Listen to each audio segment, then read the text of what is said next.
So lame. My last video got cut off because I can't believe that it's just honestly lame. I gotta figure out how to prevent this from happening, but it was trying to put me to a Wi-Fi network, and so it stopped recording, which is lame.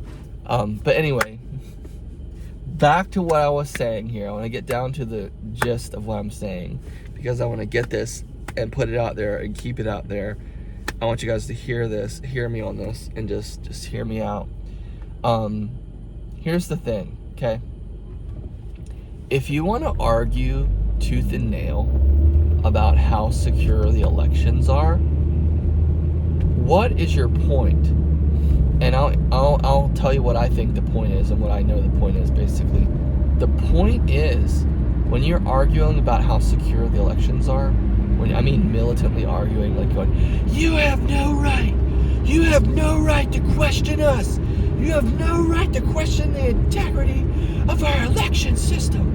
There are people out there, and they're like that, and they're literally like, they will fight you tooth and nail to tell you, how dare you question, how dare you even question, how dare you question the security of our election system. But this is what they don't see, they don't know, and they don't understand, okay?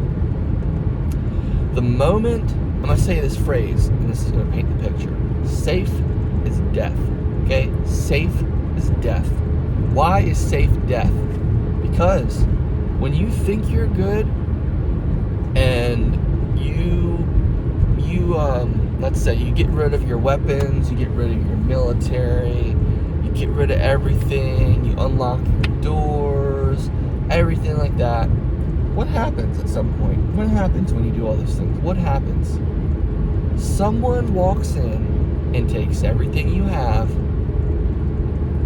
kills or even hurts the ones you love, destroys your family, all these kinds of things. That's the kind of things you cannot go around and leave yourself open to attack. That is the point, okay?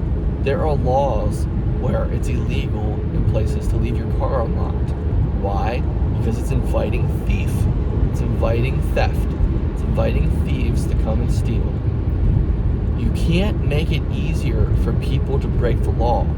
That is the point. And hopefully we start hearing more about this soon, because this is not something we've really heard. Definitely not from the mainstream media. Definitely not from any real agenda in this world, besides the few voices of reason who have been crying out as loud as they can, Donald Trump, and luckily he won. But what I'm saying is, if you guys think the elections are so secure, and you are just going to go, they are so secure, how dare you question them, how dare you? Like I said before, what is your point? And what is your intention? Is your intention to get people to stop questioning the elections? Is your intention to shut down the people who want secure elections? Ask yourself, whose side are you on? Are you on the side of the country? Or are you on your own side? Because here's how it works, okay? If you want something to be secure, and if you want something to stay secure, you have to have people fighting for it. You have to have people looking out for it and protecting it and working for its security. In other words, like I said before, you can't just get rid of the military. What would happen if we got rid of the military? We would get invaded. Why? Because the people who would invade us know that we don't have a military.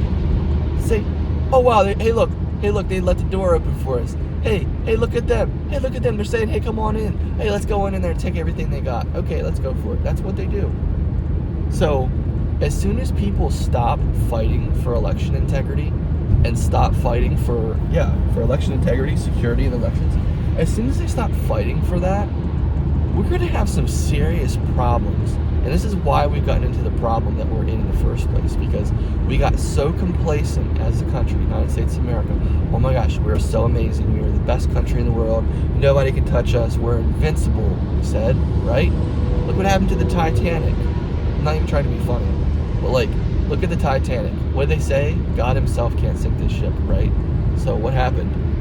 That ship got sunk. Same thing with America, basically. You get too cocky, you get too complacent, you get too full of yourself, and you get too overconfident about things, what happens? What happened to the Emperor in Star Wars? The most powerful Sith, basically, of all time. Basically. What happened to him? He died because of his overconfidence.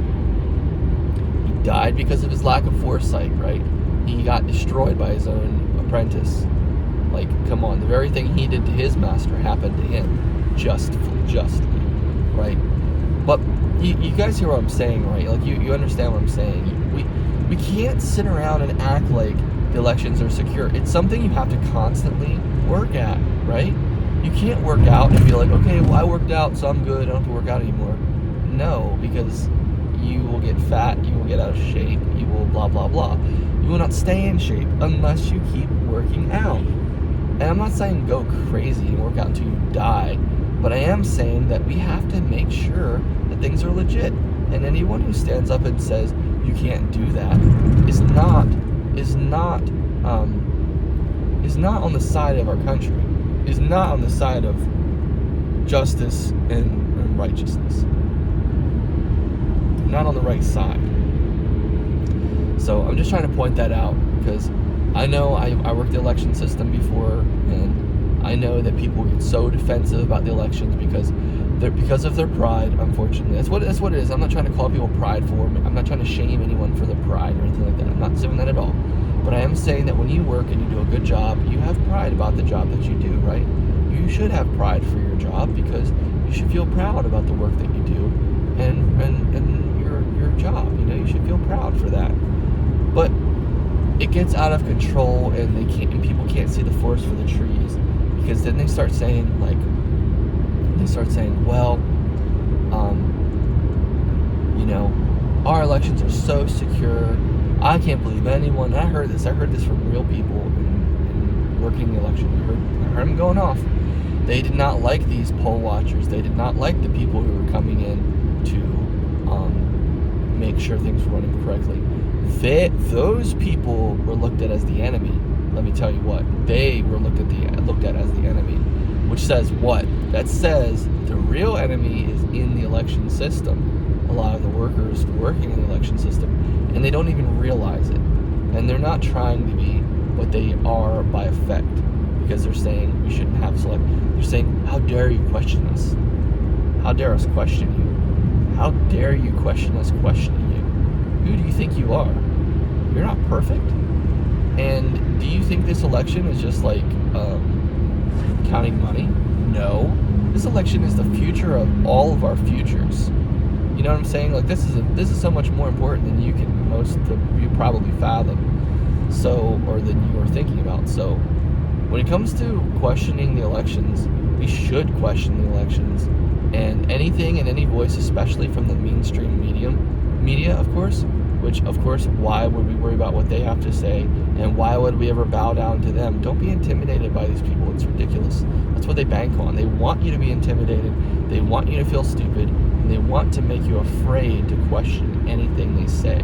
That's the way the agenda works. They want you to be afraid of saying anything. They don't want anyone to speak the truth. They don't want anyone to stand up and say anything. Well, the tables have turned, and the tables are still continuing to turn. So don't let them convince you. Don't let them shut you up, okay?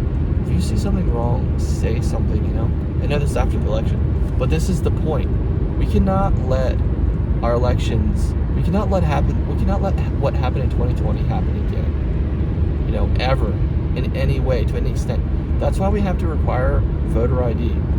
Okay, like I was saying before, you have to have ID for all these other things, but you don't have ID to vote? What? What sense does that make? Well, we take the voter's name, and if it lines up in our database, then, oh yeah, really? Well, what if I went in and said I'm Fred Jones, and I live at so-and-so address? All I need to do is have the dude's name and address, and I can vote for him. You kidding me? That's absolutely insane. That's literally how it works. If you have someone's, and I ain't trying, look, I'm not even gonna, I don't think the evil people are watching this video.